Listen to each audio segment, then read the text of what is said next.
Friends, मैं जसवीर सिंह स्वागत करता हूं एक बार फिर से आप सभी का आपके अपने यूट्यूब चैनल एजुकेशनल स्पार्क में।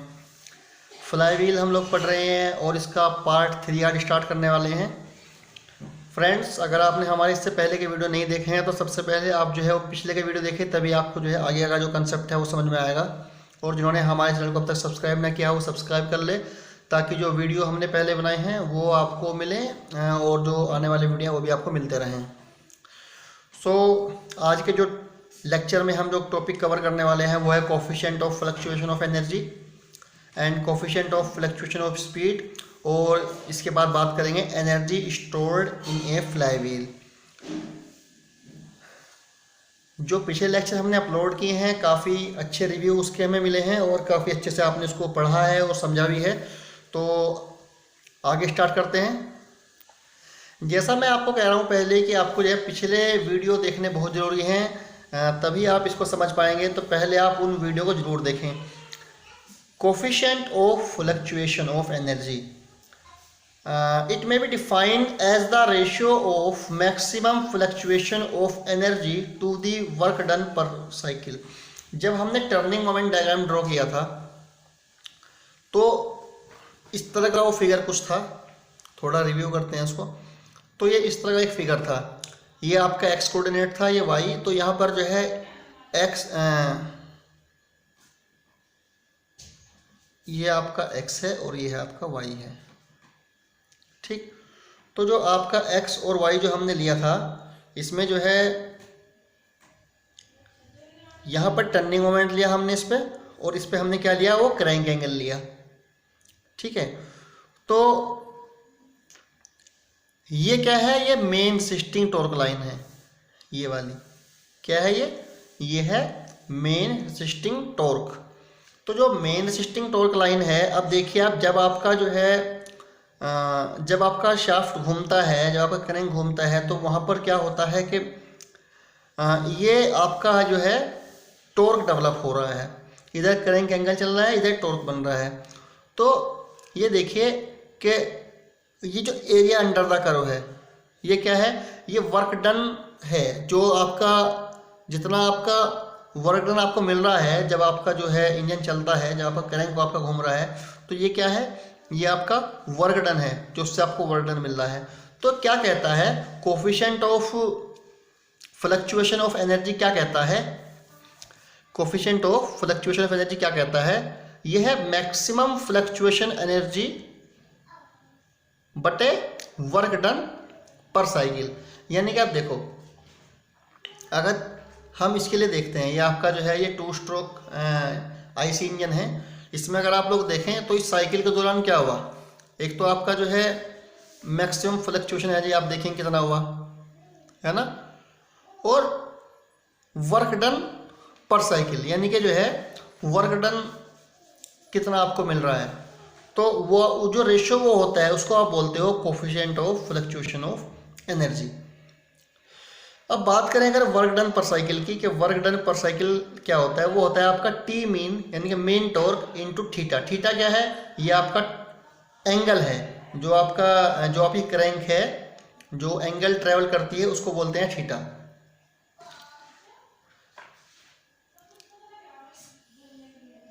अब ये जो थीटा का जो मान है इसका, ये 2 पाई होता है in case of 2 stroke IC engine. अगर आपका आईसी इंजन जो है 2 स्ट्रोक है, तब जो ये थीटा है यहाँ पर थीटा ही लिया जाएगा। और अगर ये आपका 4 स्ट्रोक आईसी इंजन है, तो वहाँ पर जो है 4 पाई इसको हम लेते हैं। वो क्यों लेते हैं ये आपको हम बताते हैं, अभी पहले ही बताया था, अभी बताएंगे। देखिए, ये हमने एक लाइन डायग्राम बनाया था इस इंजन का। अब आप देखिए, अगर ये है 2 स्ट्रोक, अगर ये 2 स्ट्रोक इंजन है, तो 2 स्ट्रोक में क्या होगा, ये जो आपकी क्रैंक है ये काटेगी एक चक्कर, ठीक है ना। तो यहाँ से जब ये घूमेगी तो यहाँ पे कितना 90, फिर यहाँ पे आएगी तो 180, और यहाँ पे आएगी तो 360। तो जो आपका 2 स्ट्रोक इंजन है, 2 स्ट्रोक इंजन के केस में जो थीटा है वो कितना है, वो हमने कितना बोला था, वो थीटा हमने बोला है 2 पाई। 2 पाई का मतलब क्या होता है, पाई का मतलब कितना होता है, पाई इक्वल टू कितना होता है, 180 होता है। पाई रेडियन में है, 180 डिग्री होता है। तो एक चक्कर पूरा तो कितना हो गया, 360 हो गया। और ऐसे ही जो है जब हमारा 4 स्ट्रोक आईसी इंजन है, 4 स्ट्रोक में ये क्रैंक क्या करेगी, ये आपका एक चक्कर काटेगी, फिर एक चक्कर काटेगी, तो टोटल कितना घूमेगी ये 2 पाई इंटू 2, यानी कि 1 पाई तो ये वाला हो गया यहाँ पे 180, 2 पाई, फिर 3 पाई, फिर 4 पाई, तो टोटल जो ये करेगी वो घूमेगी 4 पाई घूमेगी। क्योंकि आपको पता है कि आपने 4 चीज़ें पढ़ी थी, सक्शन, कंप्रेशन, एक्सपेंशन और एग्जॉस्ट।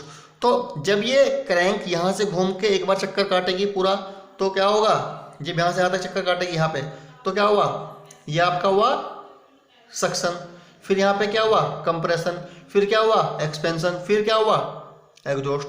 तो ये 2 चक्कर में जो है पूरा साइकिल हमारा जो है वो कंप्लीट होता है। तो यहाँ पर जो है जो टी मीन उसका वैल्यू आप ऐसे भी लिख सकते हो, P इंटू 60/2πn। यहाँ पर P क्या है, power transmitted to the shaft या power transmitted in watt, N बराबर स्पीड इन RPM, और ओमेगा होता है आपका एंगुलर स्पीड जिसको हम रेडियन पर सेकेंड लिखते हैं। तो और ओमेगा बराबर आप लिख सकते हो 2πn/60। ठीक है। अब अगर हम कहें कि वर्क डन पर साइकिल में ऑल्सो भी ऑब्टेन, भैया एक साइकिल में कितना वर्क डन हो रहा है, उसके लिए हम कर सकते हैं P इंटू 60/n।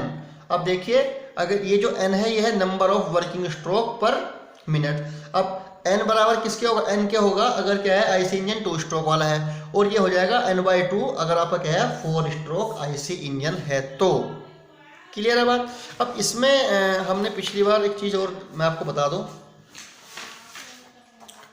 ये यहाँ पर जो है हमने इसको थोड़ा करेक्शन कर लेना। यहाँ पर हमने y लिया था, x ले लिया, अब y, तो इसमें ज़्यादा कन्फ्यूजन की जरूरत नहीं है, ये x एक्सिस ही है और ये y एक्सिस ही है। ठीक। तो एक बात हम लोगों को अब तक समझ में आ गई होगी कि a flywheel controls the speed variation, जो स्पीड का जो वेरिएशन है उसको क्या करता है, कंट्रोल करता है। क्या कंट्रोल करता है। अब नेक्स्ट जो टॉपिक है उसको देखते हैं, coefficient of fluctuation of speed, यानी कि कोफिशिएंट ऑफ फ्लक्चुएशन स्पीड क्या होता है ये देखते हैं। The difference between the maximum and minimum speed during a cycle is called the maximum fluctuation of speed. बात समझ में आ गई भैया, डिफरेंस है किसका, maximum and minimum speed during a cycle. एक साइकिल के दौरान जितनी मैक्सिमम स्पीड आएगी जितनी मिनिमम स्पीड आएगी उसका जो डिफरेंस कहलाएगा वो क्या कहलाएगा, वो कहलाएगा आपका मैक्सिमम फ्लक्चुएशन स्पीड कहलाएगा।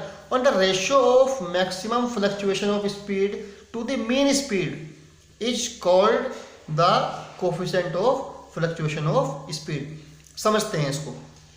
सपोज हमने माना भाई किसी साइकिल जो है, जो साइकिल चल रहा है हमारा, उस साइकिल के दौरान जो है n1 जो है वो मैक्सिमम स्पीड रही शाफ्ट की, ठीक है, और n2 जो है वो क्या रही, वो मिनिमम स्पीड रही शाफ्ट की।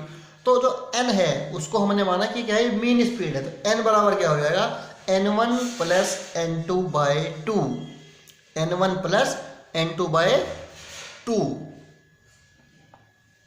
अब अगर हम बात करें coefficient of fluctuation of speed के बारे में, जिसको हम डिनोट करते हैं CS से, किससे, कैपिटल C, इसके पैरों में S आ गया, तो n1 माइनस n2 ये क्या था, मैक्सिमम स्पीड थी, ये क्या था, मिनिमम स्पीड थी। तो ये आपका क्या आ जाएगा, ये है maximum fluctuation of speed, n1 minus n2 upon n, इसको बोलेंगे coefficient of fluctuation of speed, बराबर इसको अगर मैं n बराबर n1 प्लस n2/2 कर दूं, यानी कि हमने पीछे भी देखा है कि भैया n बराबर जो था वो n1 प्लस n2 बाई क्या था, 2 था। अब यहाँ से आप जो है इसकी वैल्यू को अगर आप पुट करो इसमें, तो यहाँ पे क्या आ सकता है, ये 2 ऊपर चला गया सपोज, तो n1 minus n2 upon n1 plus n2, इसको ऐसे भी आप लोग उसमें लिख सकते हो।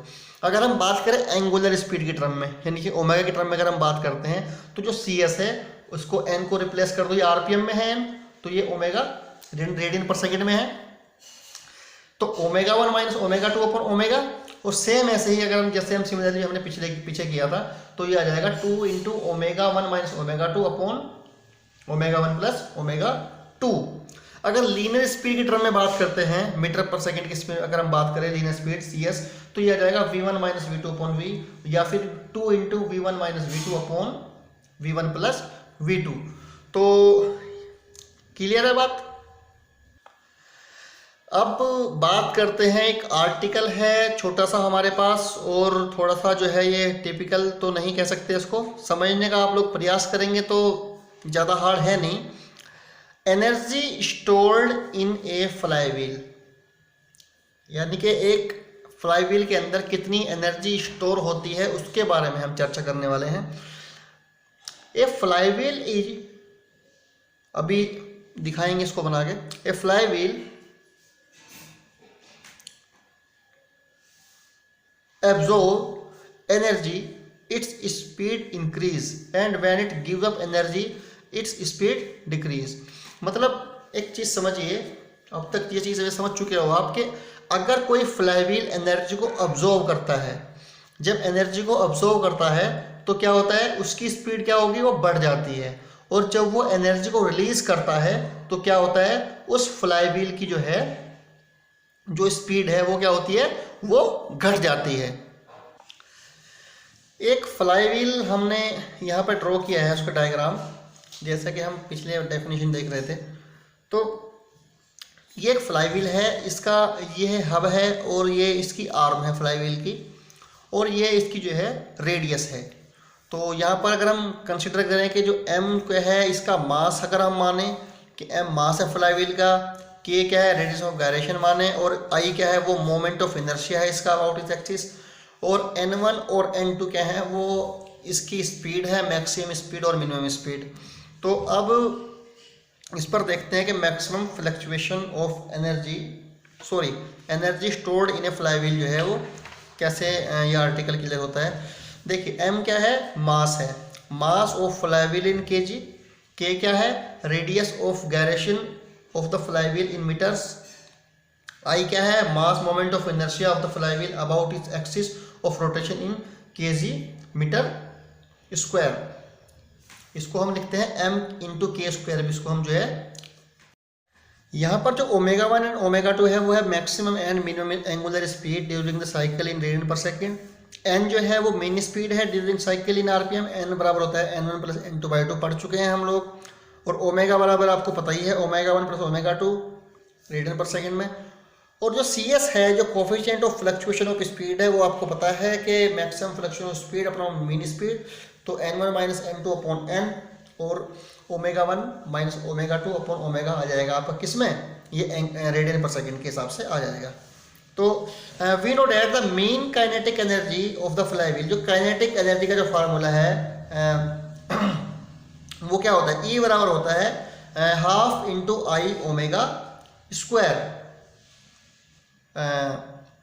E बराबर half into I into omega square. अब I बराबर क्या होता है, I बराबर क्या होता है, वो होता है m इंटू के स्क्वायर।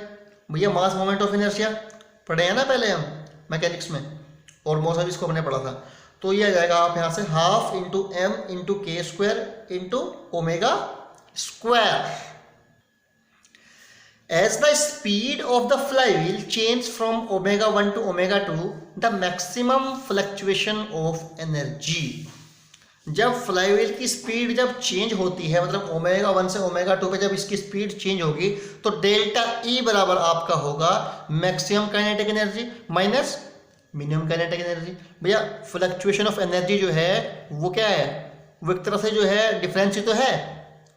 तो जो मैक्सिमम काइनेटिक एनर्जी है तो वो क्या हो जाएगी आपकी half into I into omega 1 square, minus minimum क्या है half into I into omega 2 square. तो यहाँ से जब आप हाफ आई आप कॉमन लोगे तो omega 1 square minus omega 2 square बचेगा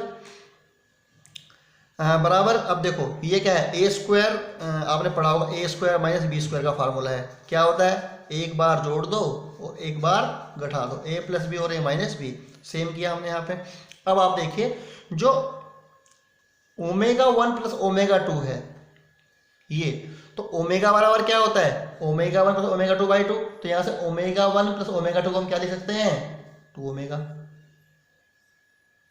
है ना। तो यहाँ से क्या होगा आपका, तो ये आ जाएगा आपका यहाँ से I into omega, omega 1 minus के ओमेगा 2। पता है ना कैसे आए, ये तो बात क्लियर हो गई ना भैया। ये जो था ना ये जो ओमेगा 1 प्लस ओमेगा 2 और ये बाई 2, इसको हमने क्या लिख दिया, ओमेगा लिख दिया। तो ठीक है, अब यहाँ से जो है, यहाँ से इक्वेशन फर्स्ट मानो इसे।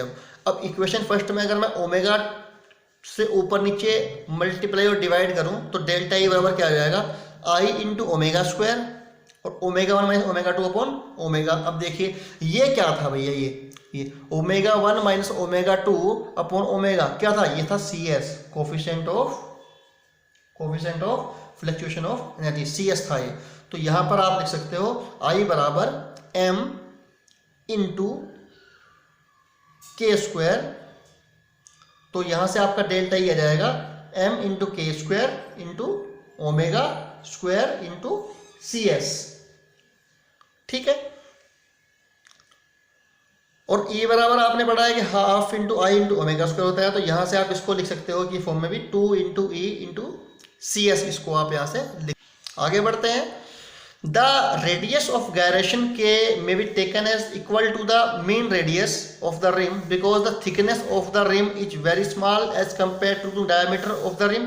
भैया जो थिकनेस है उसकी जो है डायमीटर के हिसाब से जो है बहुत ही ज़्यादा क्या है, ज़्यादा है उसकी रेडियस।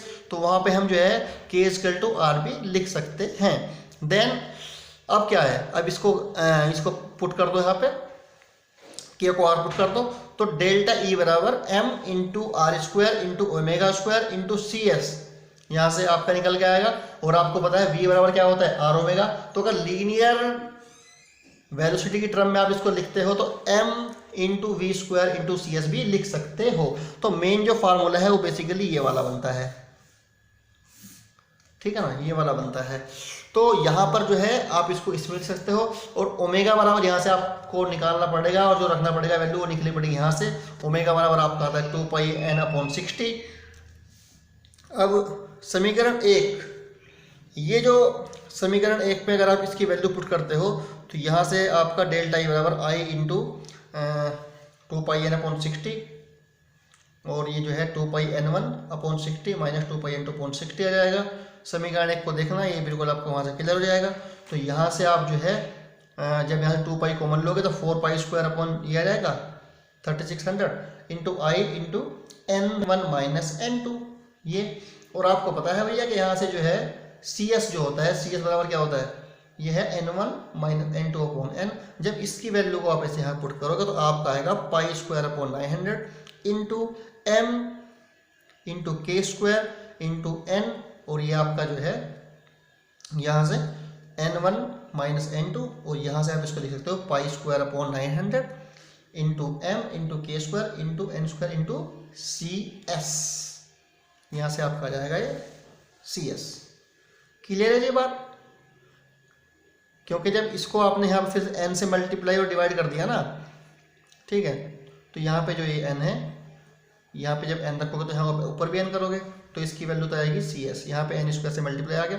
तो यहाँ से आप इसकी एक और फॉर्म लिख सकते हो कि जो आपका जो ये डेल्टा ई जो आएगा, delta E energy stored in a flywheel, उसको आप pi square upon 900 into M into K square into N square into C S भी लिख सकते हो।